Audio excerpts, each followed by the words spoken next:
And calm you are. Did you get A pluses in Miss Coughlin's first grade class? Because when they said don't go, you really stayed. And when they said shh, you really shushed. You're the best crowd ever. Good evening. All right, let's start over. Now I want to start something with you. My name's Latoya Edwards. I work on NBC 10 Boston Monday through Friday. I start work at 3 a.m. That means my alarm clock goes off at 1:50 a.m. If I have energy, and I haven't had coffee since 9 a.m., you have energy, okay? No excuse. So let's start this all over. We'll do it over here, here, and here. Okay, ready? Good evening. Pretty good. Good evening. All right, I see you. Okay, middle, you got a lot of people. You ready? Good evening. Woo! Now that's how we kick off a celebration. All right. Officially, I want to welcome you to an amazing night. Can I just tell you, we have a really brief program. We're going to try and squeeze this all in for less than 30 minutes. You're going to hear great speakers. You're going to get a land acknowledgement. And Paul friggin' Revere Paul Revere is going to walk by hook or by crook at 8:10. Before that happens, I have to hand out maybe 650 lanterns to you. And then we're all going to follow Paul Revere down to our waterfront. And then we're going to see the most ridiculous drone show. And then we're going to watch Paul Revere literally row across the harbor. I'm not joking. This is going down. Okay? So what I need you to do is be really excited about it. And then the second thing I need you to do is when you watch the morning news Monday morning, you turn to your cousin from Dorchester, Latoya Edwards on NBC 10 Boston, okay? All right, now let me go to the program. I'm going to be very official. Welcome, everyone. Thank you for joining us for the launch of Boston 250 on the 250th anniversary of Paul Revere's ride. This is such a magical night. Again, my name's Latoya from NBC 10. I'm super thrilled to be your mistress of ceremonies for the next phase of the program. I'm a proud product of Boston. I grew up in Dorchester, graduated from Boston Public Schools. Woo woo. I was a former Miss Massachusetts USA. And I love my city. Go Celtics, go Bruins, go Patriots. But tonight we're like, go Paul Revere, okay. So we're here tonight to commemorate our past, but more importantly, we're here also to reflect on our past, learn from it, and recognize the traits that make Boston unique and strong. The first thing we need to do is be respectful. And so what I want to do right now, I'm delighted to begin our program with a message from Jean-Luc Pierre. Jean-Luc is the president of the North American Indian Center of Boston, co-chair of the City of Boston's Commemoration Commission. Jean-Luc is going to join us right now for a message of invocation, but also a message of land acknowledgement. Let's give lots of love right now to Jean-Luc.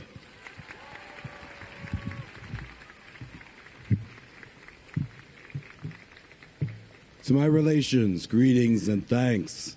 To the river, to the waters, to our more than human relatives. To the Wampanoag, Nipmuc, Massachusetts, Abenaki, Passamaquoddy, Maliseet, Mi'kmaq, and Penobscot, greetings and thanks. We remember a time when 3 mountains, not high-rises, watched over this land. We remember the buffalo, the deer, the groves and planting grounds, and the council fires of the peoples. We remember the martyrs in resistance, Crispus Attucks, liberating himself from slavery and lauded as a revolutionary amongst the abolitionists. Paul Metacomet, envisioning a future of dispossession, roused the spirit of rebellion amongst his peoples. And to the many buried on Boston Harbor Islands, we remember. To the people of these United States, you remember as well. One day, the groves will be replanted. One day, the graves will be restored. None will be removed from that families that day. The dreams of children will overcome their nightmares. And on that day, the land and people as one shall be free. Tikach.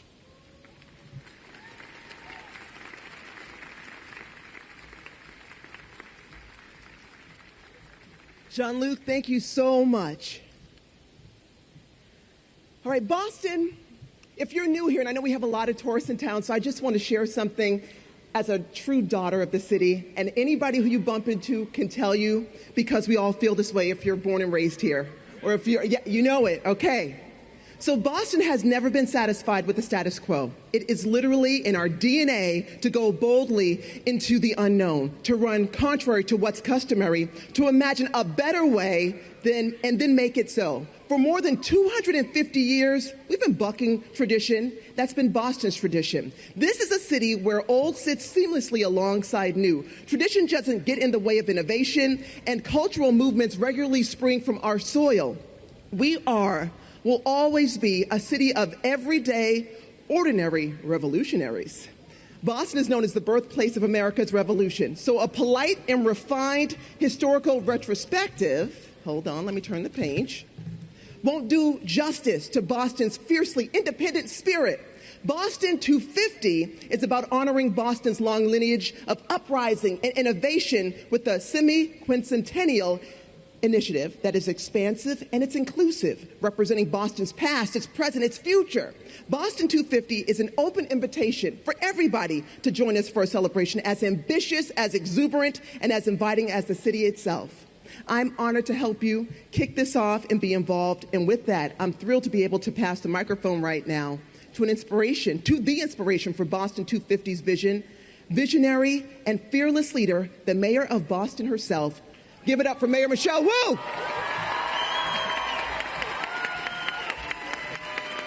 Thank you so much, LaToya. Good evening, Boston. And welcome to the official kickoff of Boston 250. I want to thank the Boston 250 founding leadership partners, State Street, the Boston Foundation, Liberty Mutual, and Blue Cross Blue Shield of Massachusetts, and all of our city's revolutionary spaces for supporting the incredible programming that we all get to experience tonight, this weekend, and all year long. And I want to shout out the Boston Athletic Association and Bank of America as we gear up for Marathon Monday on top of it all. Thank you to Governor Healey for your partnership and leadership on everything and on Massachusetts 250 as well. Thank you to my colleagues in public service here tonight, Representative Aaron Michaelwitz, Senator Lydia Edwards, City Councilor Gabriela Coletta Zapata. Thank you for everything that you do. And I'm so grateful, Jean-Luc, and for your partnership and your stewardship. As we kick off this celebration of our city's revolutionary history, I want to be clear. This is not about reflecting on some fixed point long ago. 250 is an impressive number, but tonight is not about marking the passage of time, because the number of years that have passed matters much less than what we have done with those years. What we're celebrating is not the kind of history that gathers dust on a shelf. The lanterns of the American Revolution were lit right here at that church, right here in this neighborhood. Paul Revere, a craftsman, the son of an immigrant, and a Boston Public Schools graduate, rode through these streets. Merchants and farmers stood shoulder to shoulder at Bunker Hill, and in the face of an empire's army, everyday residents gave their lives as revolutionaries. This is a history whose roots run deep in our soil. It's a history on which our city was built, and it's a history that extends all the way up to our present. Boston is a city where the past, present, and future of our nation begin. Revolution wasn't just something we started, it's how we've lived every day of the last 2.5 centuries. The idea that a better world is possible and always worth fighting for has made us home to a long line of giants who dared to snatch freedom from the jaws of injustice. From Revere and our founders, to Ted Landsmark, Ruth Batson, Mel King, Melnia Cass, Dr. Martin Luther King Jr., and Coretta Scott King, this has made us home to our nation's first public school, first public library and public park, and the greatest colleges and universities and hospitals anywhere in the world.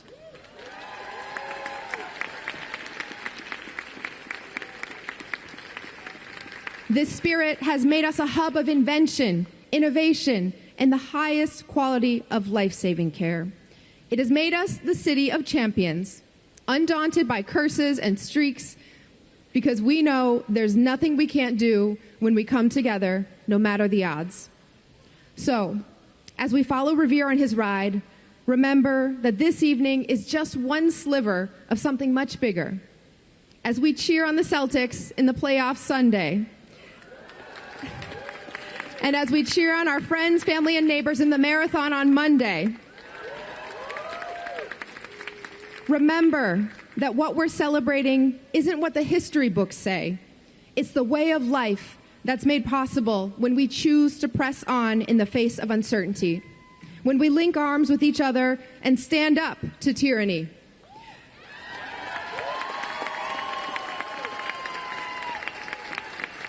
When we give all that we've got to secure a better future for the people we love.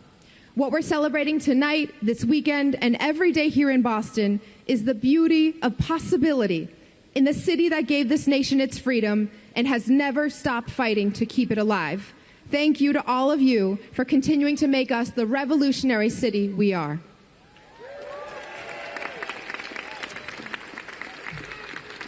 And now, it is my pleasure to introduce the leader of our great Commonwealth, Governor Maura Healey.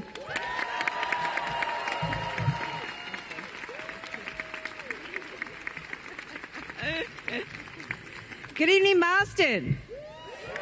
Good evening, Massachusetts. Good evening, everyone. Happy 250th. Happy anniversary of Paul Revere's Midnight Ride.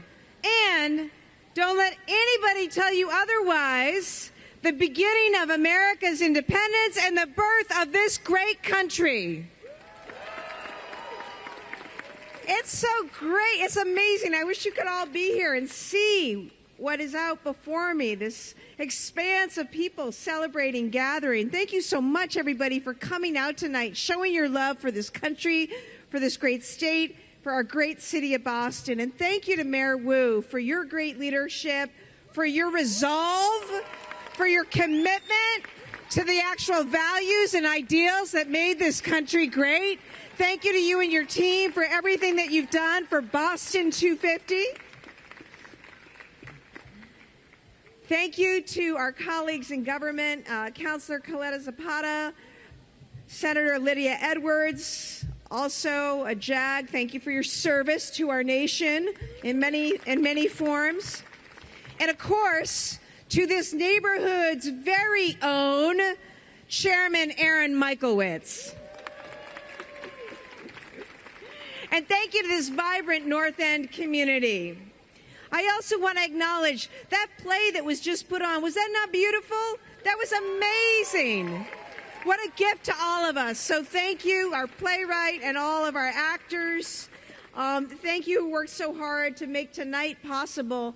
I also wanted to, in particular, acknowledge the great men and women of the National Park Service.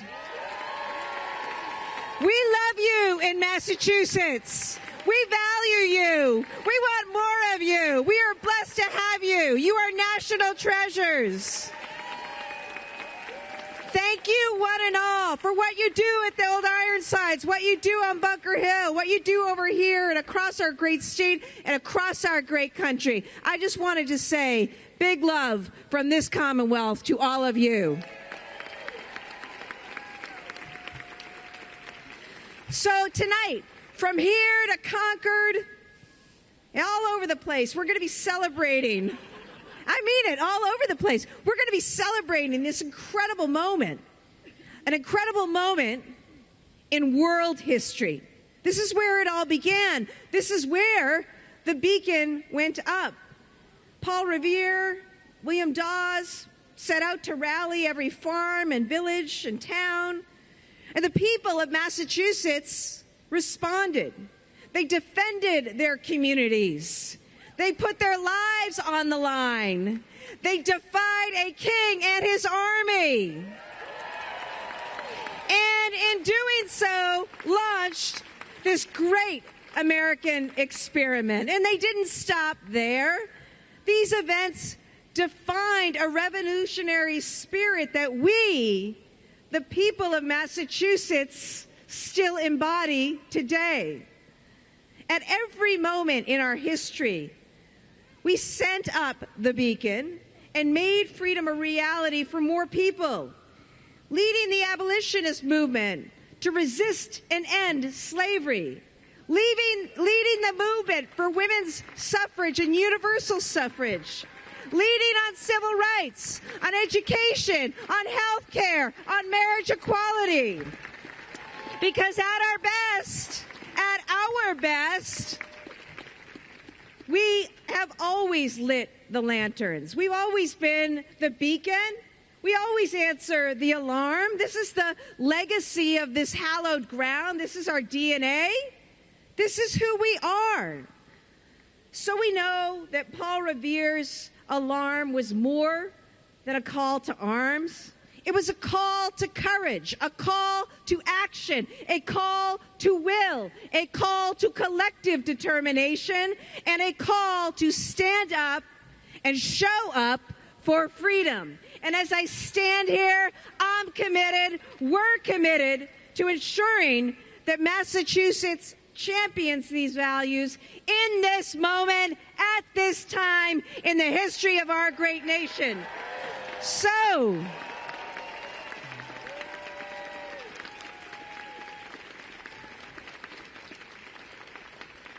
kids, old and young, embrace this moment. Let's be inspired by this, energized by this, motivated by this. Let's live up to our legacy. Stand up for freedom today. God bless Boston. God bless Massachusetts. And yes, God bless these great United States of America.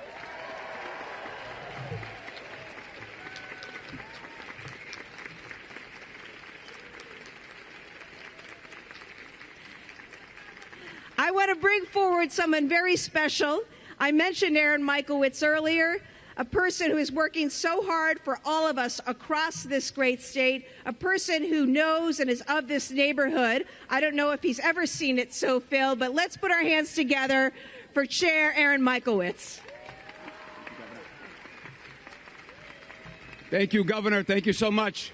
What a crowd. This is unbelievable. As someone who grew up here, this is the most people I think I've ever seen in this the Paul Revere Mall here. But welcome to the North End, everyone.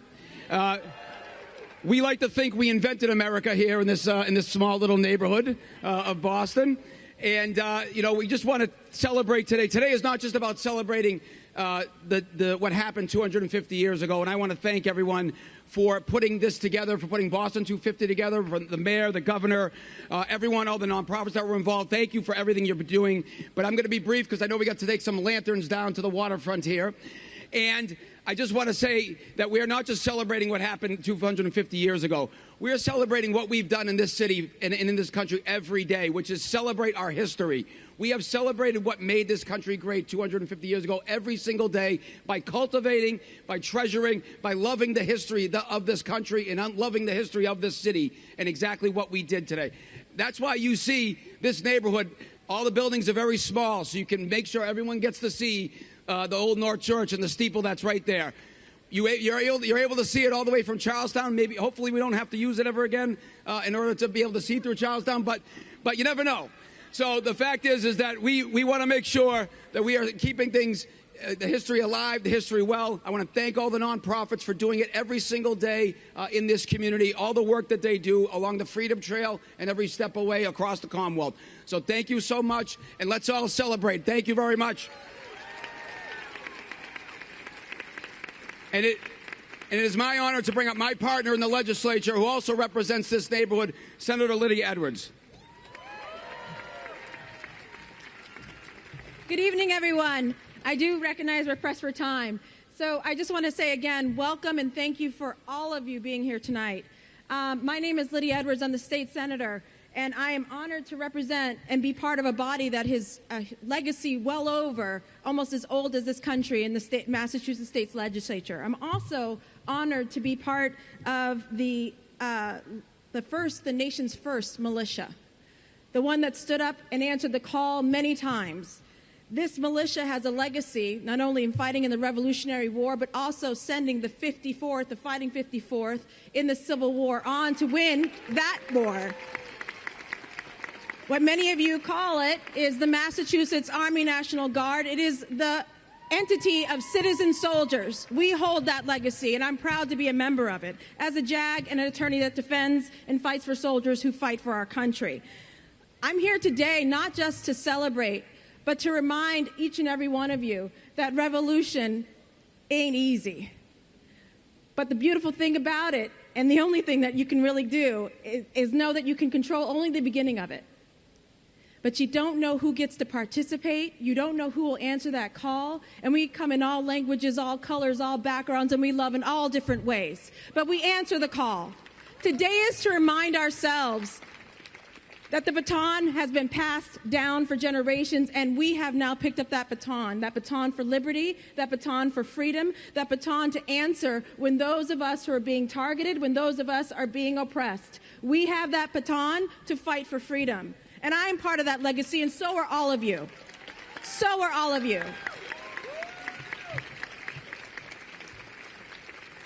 Today, we remember the spark has started, but it continues to flame and continues to light the way.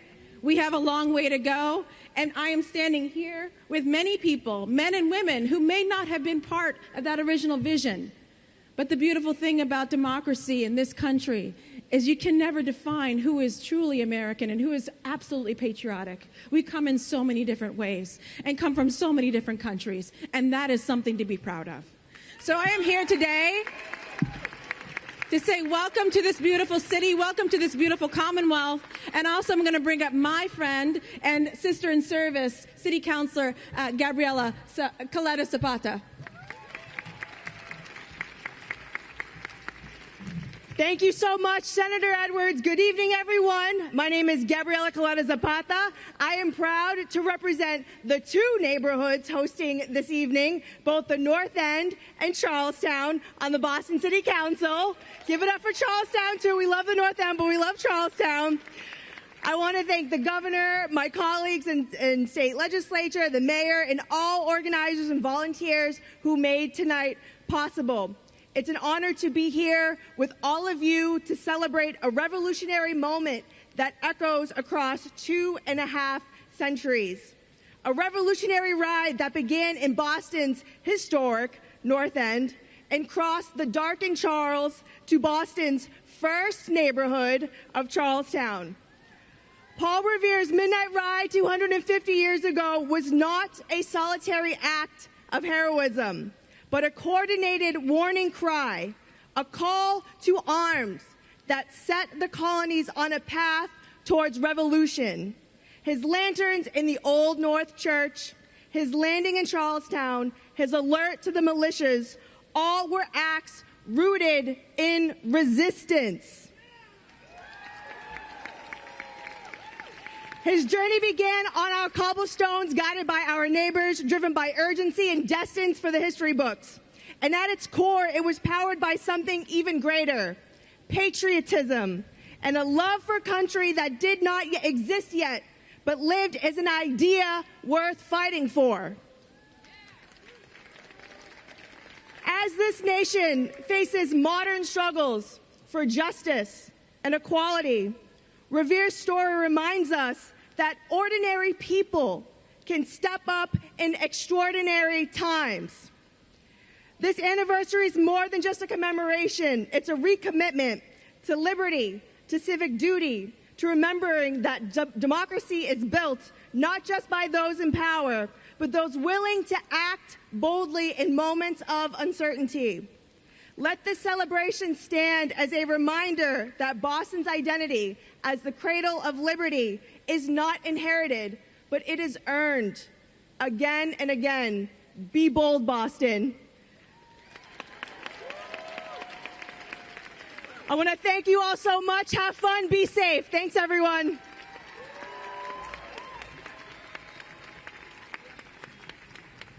All right, let's keep this going. Thank you to our leaders who've spoken so far. I'm now pleased to introduce an esteemed cultural leader here in the city of Boston. He is the president and CEO of Embrace Boston, where he's leading a citywide racial equity transformation through the Embrace Monument, the Embrace Center, and ongoing community organizing efforts. Please continue showing lots of love right now for Dr. Amari Parrish Jeffries.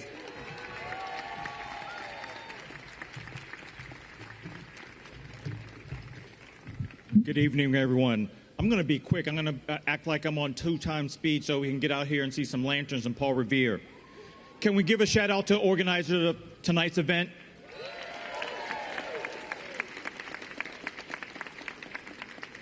In 1976, America marked 200 years of independence, celebrated not just history and storytelling, but myth-making. Back then, our collective internet was television, beaming into our homes tales of America promise, contradiction, and nostalgia. We watched shows like All in the Family, Rich Man, Poor Man, and Laverne and Shirley, reflecting America's tensions around race, self-reliance, and the longing for simpler times. That era saw an end of war marked by the chaotic departure of Vietnam, echoes we recognize again today after leaving Afghanistan. In 1973, even Boston's celebration of the Tea Party was met with protesters, throwing empty barrels of oil into our harbor, while inflation surged at 12%. We grappled with a constitutional crisis and the implosion of a presidency. We have been here before. Now in 2025, as we approach America's 250th anniversary, we find ourselves once more at a crossroads, holding not just an opportunity, but an urgent responsibility. Birthdays are like personal New Year's Eve, moments to pause, reflect, and commit anew. This milestone demands a resolution for the next 250 years. Boston, our city rich with narrative and history, stands uniquely poised to lead this conversation. Through Everyone 250, a courageous coalition with the City of Boston and over 150 cultural organizations, we unite under one clear, urgent purpose: to widen the circle, expand in who is seen and who is heard, and who shapes America's story for the next 250 years.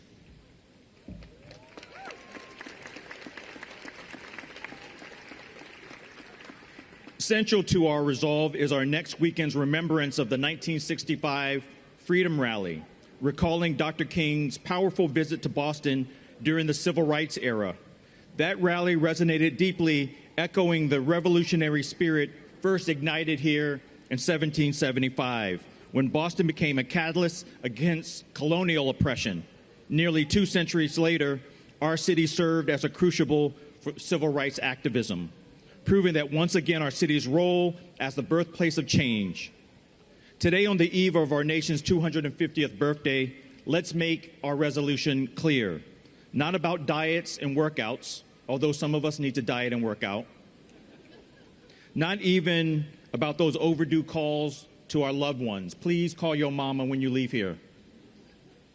Instead, let's recommit ourselves to the unfinished business of revolutions, to connecting our diverse stories to the promise of American democracy, because the true revolution is always in progress, always unfinished, and it's our city's duty as Bostonians, Americans, and residents of this earth to carry it forward. Thank you.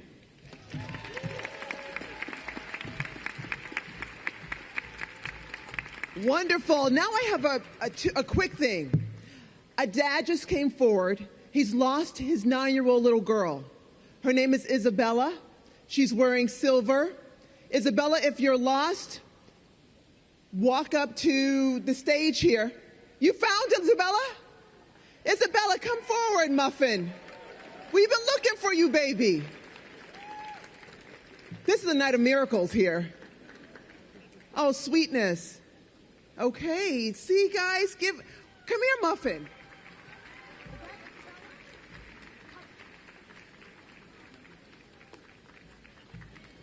All right, I love this, I love this. Beautiful, beautiful. Shout out to you guys, thank you. All right, because you were so great with that, you apparently have all sorts of skills I didn't know. we got a treat for you. We are now going to give lots of energy because we have a nice surprise. We're going to hear from musicians with the Boston Pops right now as we await for Paul Revere playing American Revolutionary War medley arranged by Yari Villanueva. Give it up for the musicians of the Boston Pops.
musicians of the Boston Pops, we love you. We thank you for your tribute. What a beautiful, beautiful, beautiful piece. All right, everybody, it's that time. Paul Revere is here. Okay. Hold on. So, I need you. I know you got a lot of people with you. But you've been so wonderful. So we're going to, in an orderly fashion, head down to Hanover Street. Paul Revere is about to walk by, but it's historical, so we can't, crowd him, but we're going to follow him, closely, but not too close. There have been some lanterns already distributed, and we're going to follow him down to Langone Park in the harbor. Then this unbelievable drone show will happen. Then he's going to row across the harbor. I don't know what you thought was going to happen, but this is a big deal. Did you enjoy yourself so far? Can you give it up for all the organizers and the mayor for the launch of Boston 250? All right, everybody carefully walk down to Hanover Street right there because Paul Revere will be walking by in just a moment. The lanterns, if you haven't gotten y'all ready, I think they've been given out. Thank you so much for coming. Enjoy your weekend. Be safe for all the runners out there. We love you. We'll see you soon. Have fun tonight. Thank you. I'm LaToya Edwards.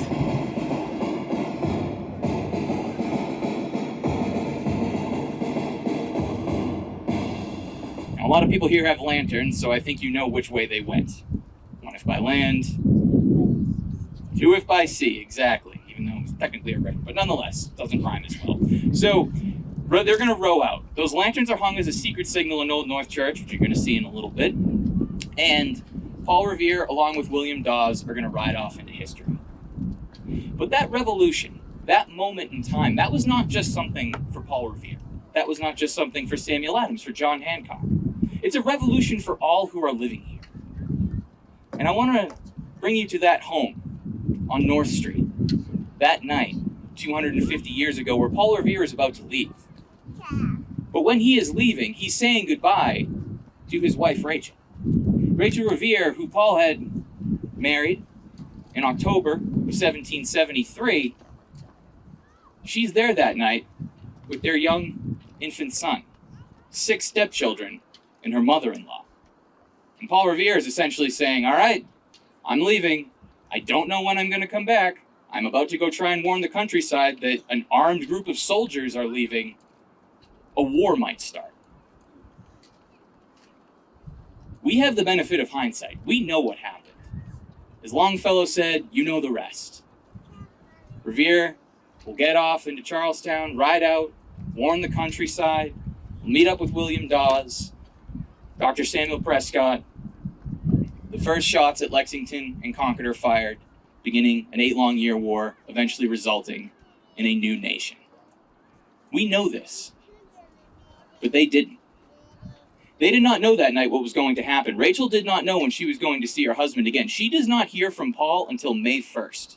13 days living in an occupied town with 6 stepchildren, an infant, and her mother-in-law, unaware of what is going to happen. And I think that is why Paul Revere, Rachel Revere, and others who experience this, that's why Paul especially captures our imagination. He doesn't come from, a well-to-do family. He's someone who's in the middle class. He's never on that financial or social level as a John Hancock or a Joseph Warren. But he's an everyday American. Although he wouldn't have been at the time, he will become one. And he is using this moment to fight for what he believed in, to make a choice with an uncertain future. Longfellow, Revere would have been a footnote in history. But I think that action, that being that average Bostonian, allowing and affording that opportunity to make that choice, brought us all here tonight. So, thank you all very much for coming here. I hope that you enjoy this drone show. I hope that you enjoy Paul Revere rowing across. And please enjoy the celebration of the 250th anniversary of the American Revolution. Have a good night, everybody.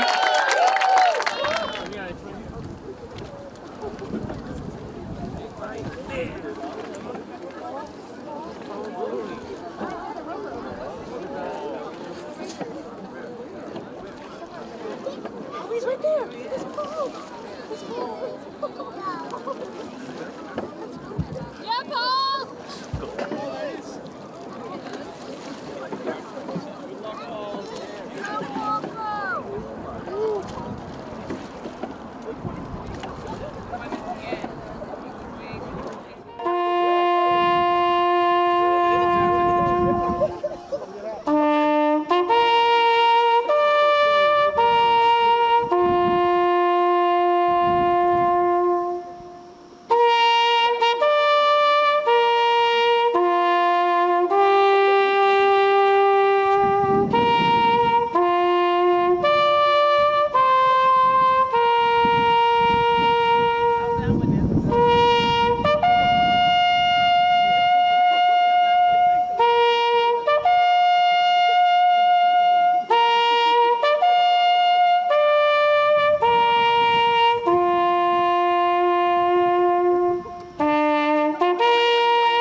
Boston, the city on a hill, the hub of the universe, the cradle of liberty. This is a city where our nation's history and its future share the same block, where tradition is respected and innovation is unleashed. Boston has always called to those unwilling to settle, to the dreamers and the doers, undaunted by precedent. It's in our DNA to do what has never been done. Let's run it back to 1770. British soldiers massacre 5 civilians outside the old State House. 3 years later, colonists turned the harbor into a teacup. By 1775, Boston had reached a boiling point. Everyday revolutionaries, from ministers and merchants to tavern owners and townsfolk, gathered in secret to criticize the crown, trading whispers and sowing the seeds of democracy. The stage is set for a midnight ride that will launch a revolution. A humble craftsman, a husband and father, the son of an immigrant by day, Paul Revere worked in his shop. By night, he plotted the path to freedom. On this very night, 250 years ago, British troops planned to execute a plot of their own to weed out the rebellion taking root in an unruly colony. They planned to arrest the voices of resistance, those brave enough to speak out against tyranny, and then seize the weapons hidden at Concord. Word reached the Patriots.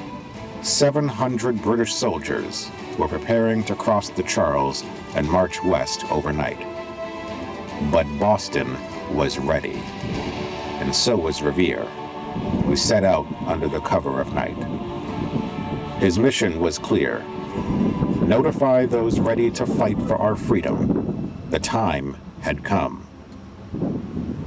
He knew there was a chance he wouldn't make it out of Boston. He could be captured or killed, so a signal was set. Lanterns hung in the steeple of the Old North Church to warn of the British forces' advance.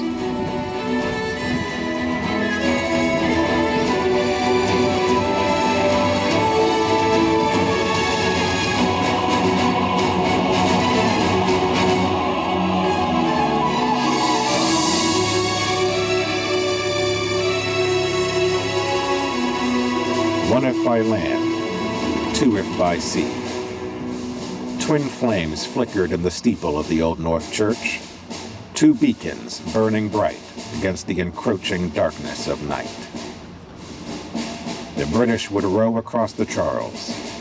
The Patriots knew what was coming, and now they knew how. All that remained was to get the word out.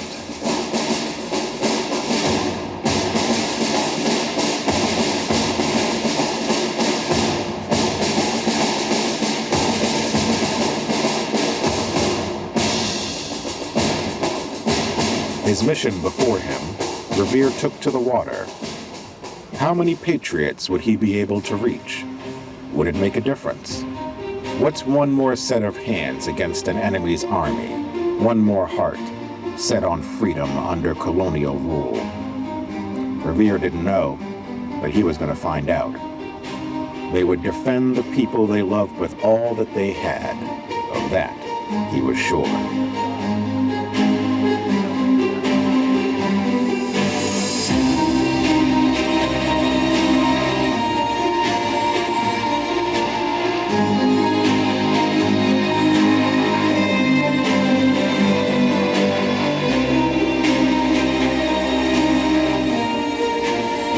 Looming, Revere slipped across the harbor, rowed by 2 friends. The moon was almost full that night, but the harbor was dark. The British warship, the HMS Somerset, cast long shadows across the water. Revere and his crew rowed in silence. They completed their voyage undetected.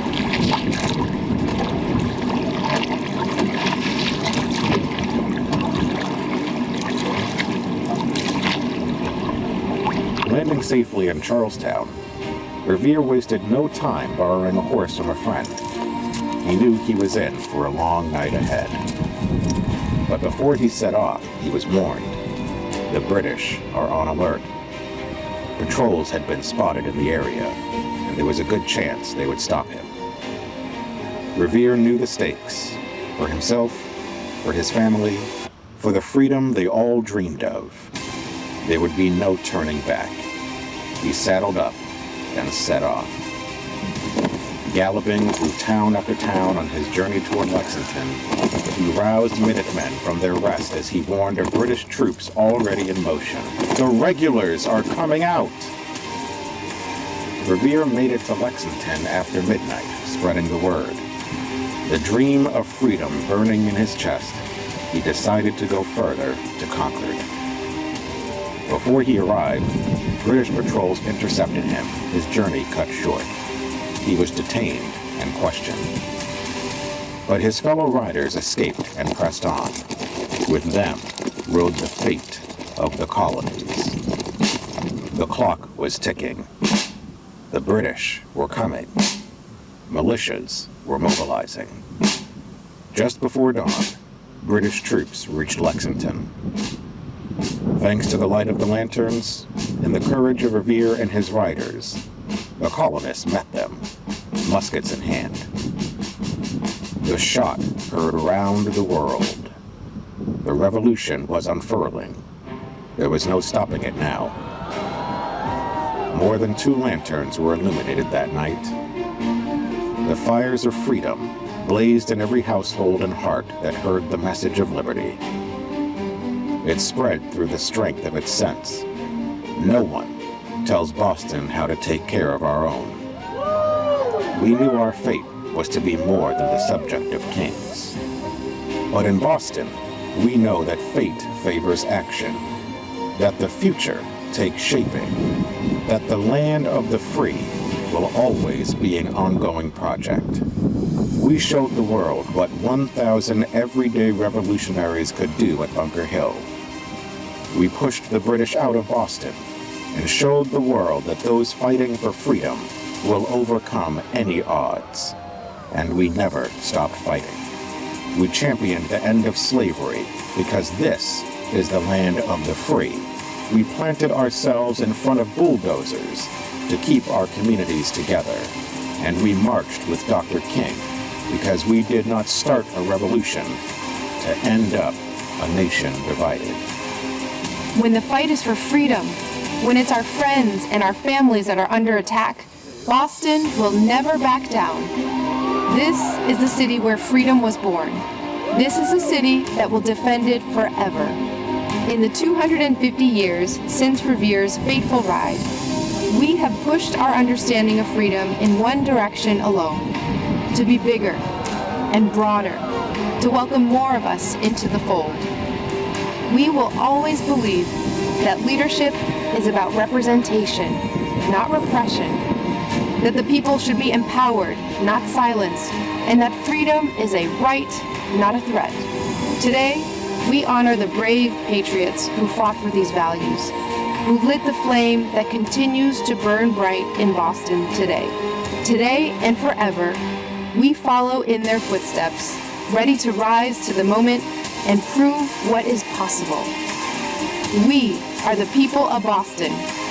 This is our story. We have never let anyone else write it. This is where heroes are born, movements are rooted, and history is made every day. From revolution to revolutionary, it all starts right here.